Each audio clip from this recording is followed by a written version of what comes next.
Hi, I'm Kasim Tavalali, senior in SFS.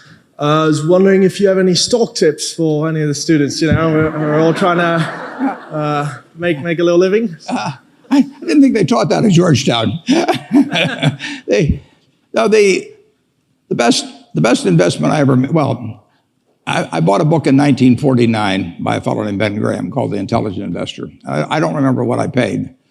But aside from what I paid for my 2 marriage licenses, that was the best investment I ever made. It's very important to have the right framework. You need to have an approach to investing that's sound. And Graham's approach is simple, but some people adopt to it, and which I did immediately, and most people don't.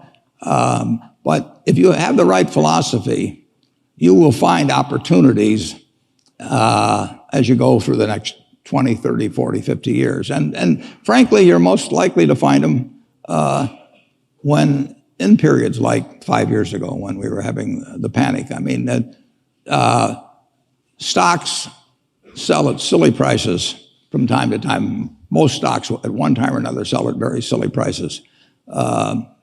And it doesn't take a high IQ to figure out that they're cheap, but it does take a temperament that's willing to step up and actually act.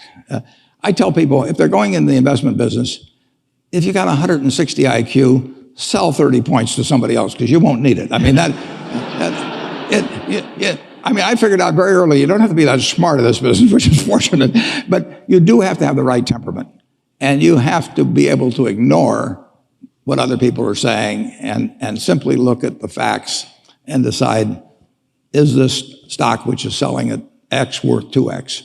And occasionally you'll find things like that. And when you don't find them, you don't do anything. So that's my generalized stock tip. No names.